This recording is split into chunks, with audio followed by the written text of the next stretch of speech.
Assalamualaikum warahmatullahi taala wabarakatuh. Alhamdulillah rabbil alamin wassalatu wassalamu ala asyrafil anbiya wal mursalin wa ala alihi washabihi ajmain.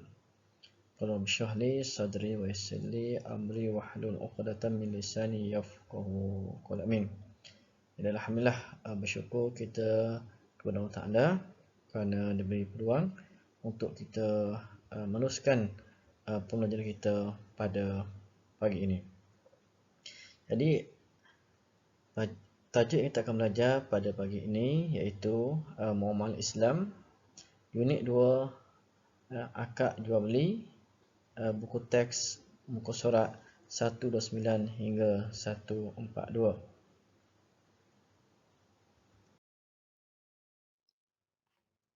Okey, objektif pembelajaran yang dicapai menyatakan maksud akad,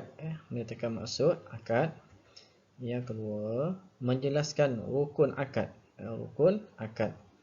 Yang tiga, menyatakan syarat akad dalam muamalah Islam. Yang keempat, menyatakan jenis akad dalam muamalah Islam. Yang kelima, latihan pengukuhan dan soalan kebat untuk menguji minda pelajar.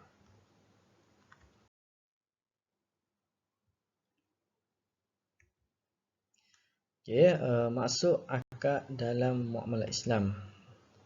Akad dari segi bahasa yang bermaksud ikatan atau simpulan.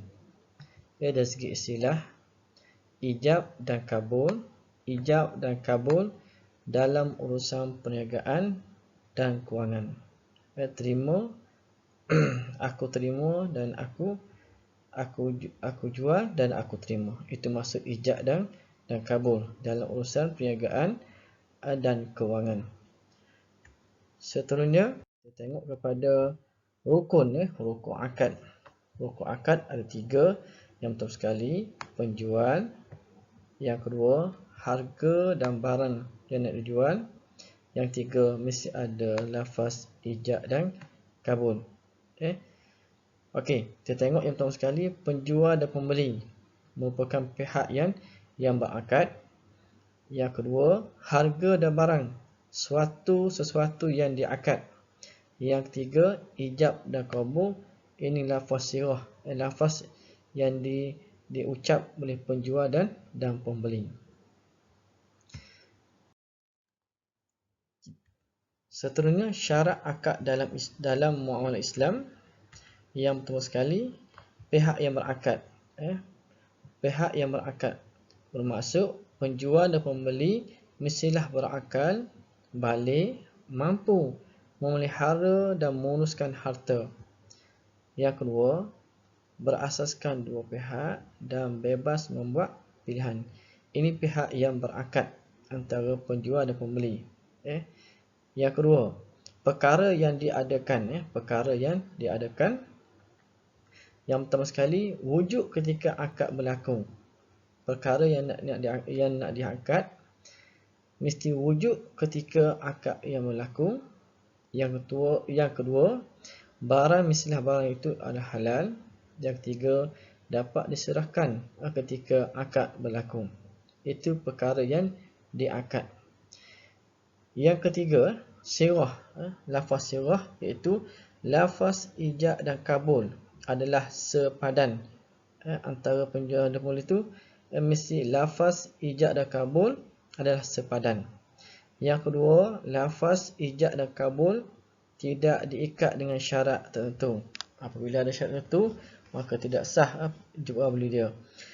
Okey, yang ketiga, lafaz ijab dan kabul dilakukan dalam satu pertemuan dalam masa yang sama. Okey, jenis akad dalam muamalah Islam. Yang pertama sekali, pertukaran. Yang kedua, kebajikan. Yang ketiga, perkongsian. Yang keempat, ejen. Yang kelima, jaminan. Okey, jenis akad dalam muamalah Islam.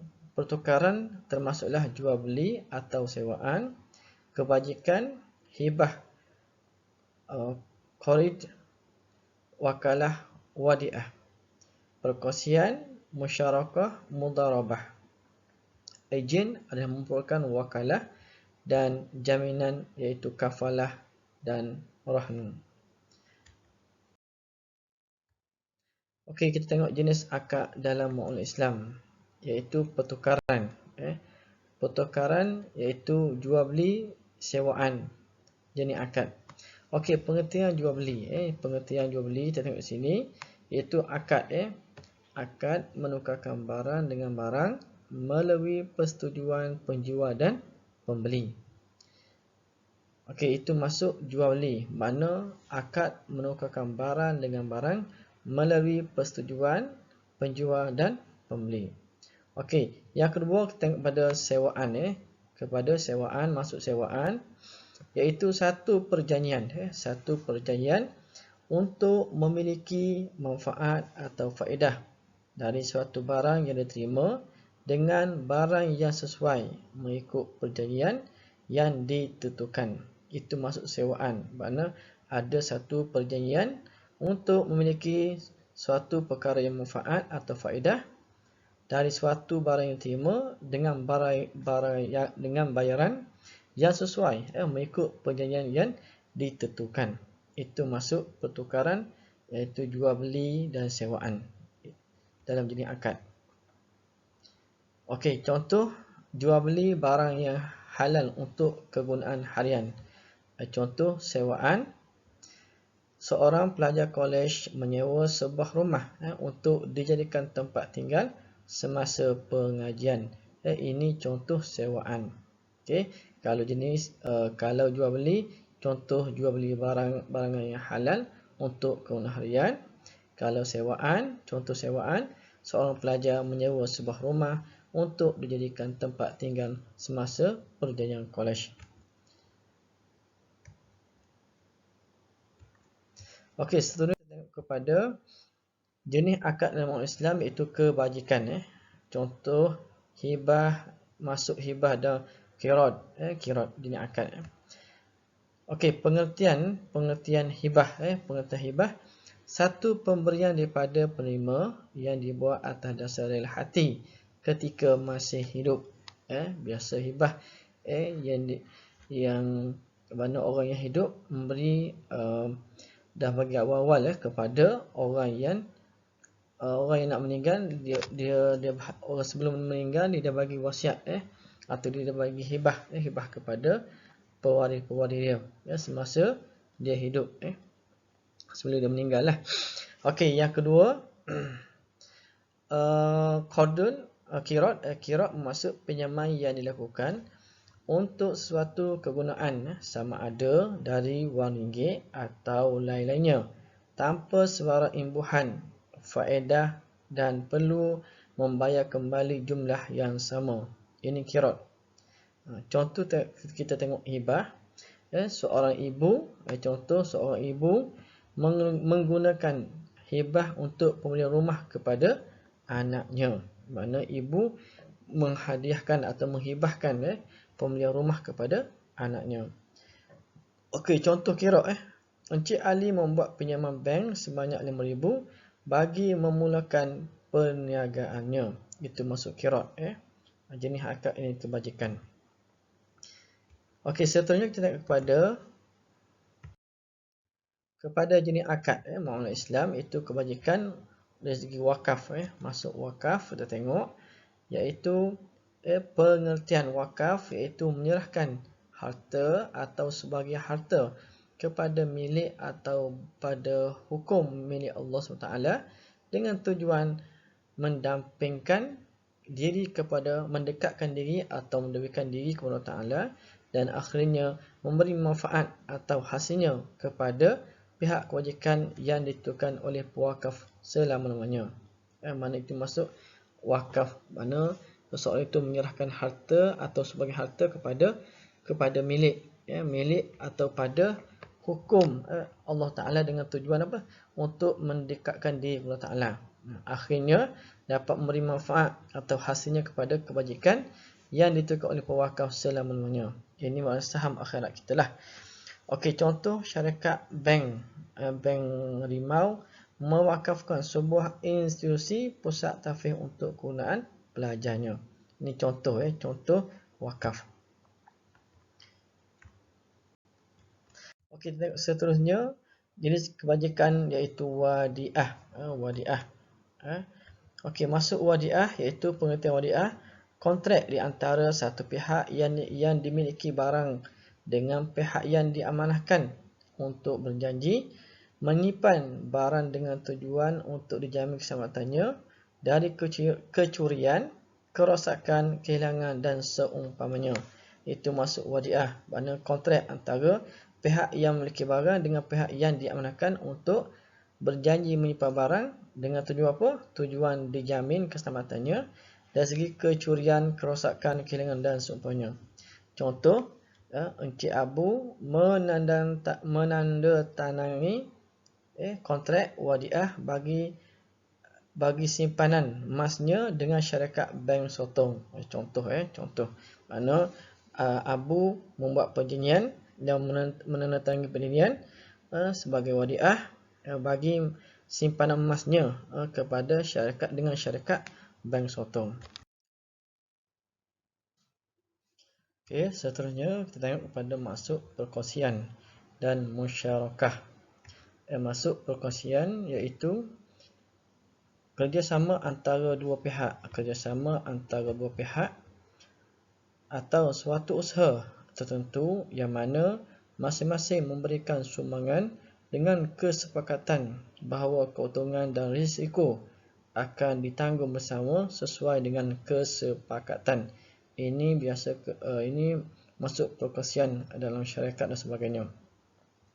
Yang kedua, masuk musyarakah. Masuk musyarakah iaitu pihak bank bertindak sebagai rakan kongsi kepada pelanggannya dengan menyediakan pembiayaan atas konsep musyarakah tanpa menekan kaedah kadar faedah. Itu maksud dia, makna pihak bank bertindak sebagai rakan kongsi kepada pelanggan atau peminjam dengan menyediakan pembiayaan atas konsep musyarakah atau musyarakah tanpa mengenakan kadar faedah. Okey, seterusnya kita tengok kepada perkongsian iaitu dan mudharabah. Okey. Masuk perkongsian itu kontrak perkongsian antara usaha sama di antara pemodal yang membekalkan modal dengan pengusaha yang akan menjalankan aktiviti keusahawanan yang boleh menjana keuntungan. Itu maksud perkongsian. Dari segi mudharabah, masuk mudharabah iaitu contoh pihak bank bertindak sebagai penyumbang modal kepada pelanggannya dengan menyediakan pembiayaan atas konsep mudharabah yang berkongsi keuntungan perniagaan mengikut kesepakatan. Okey, kita kepada ejen dan jenis akad iaitu wakalah. Okey, masuk ejen jenis akad wakalah iaitu satu pihak yang mana menyerahkan suatu urusan yang boleh diwakilkan mengikut syarak kepada pihak lain ketika pihak yang pertama itu masih hidup. Contoh, industri takaful merupakan salah satu institusi yang mengaplikasikan kontrak wakalah di dalam pengoperasian syarikat. Itu maksud wakalah. Dia mewakilkan. Itu maksud wakalah paling mudah. Okey, seterusnya. Jaminan jenis akad itu kafalah.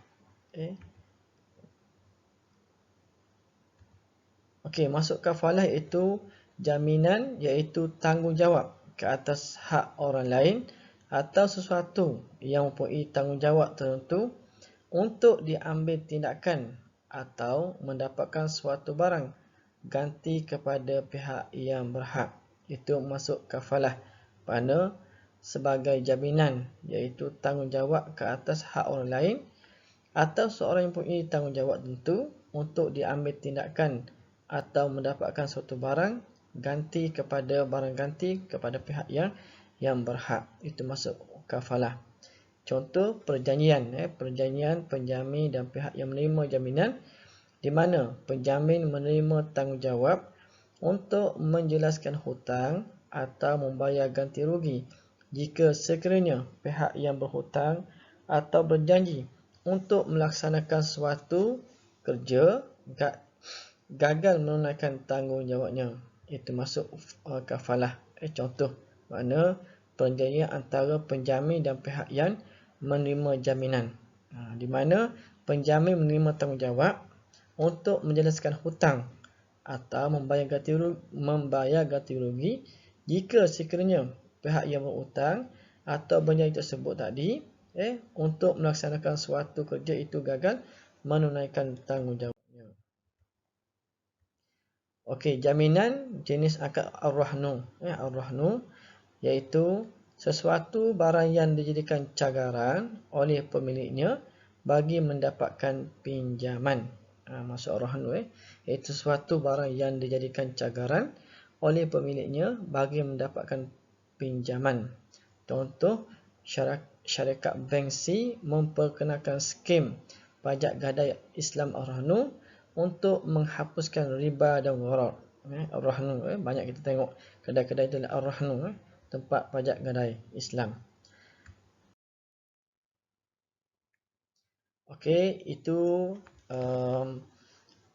tajuk-tajuk yang kita bincang tadi. Sekarang ini adalah latihan pembukaan yang boleh pelajar jawab untuk memantapkan lagi pelajar. Jom menabung untuk masa depan anda. Ramalkan apa yang akan terjadi sekiranya individu tidak melaksanakan perkara di atas. Okey, pelajar boleh tengok jawab latihan pengukuhan. Okey, soalan jual beli ialah akad kosong sesuatu barang dengan persetujuan penjual dan pembeli. Yang kedua, sewa ialah akad bagi menyerahkan sesuatu yang kosong yang boleh diberikan secara sewa dengan bayaran tertentu.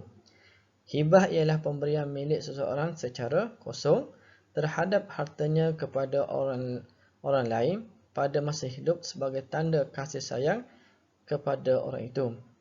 Qirad ialah memberikan kosong kepada yang memerlukan dengan bayaran balik dari jumlah yang sama tanpa sebarang pertambahan bayaran. Okey, itu jawapan dia. Jenis akad ialah pertukaran. Okey, sewa maksud dia bermanfaat yang boleh diberikan secara sewa dengan bayaran tertentu.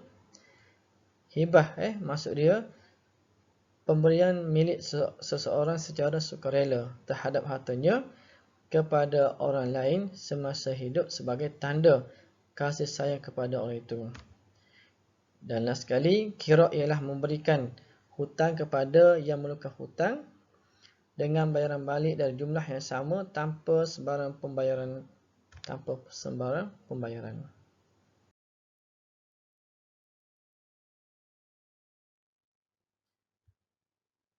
Okey, ini soalan latihan pembukaan isi tempat kosong. Jadi pelajar boleh jawab untuk memantapkan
Terima kasih di atas kesudian pelajar mendengar perkongsian kita tentang muamalat dalam Islam.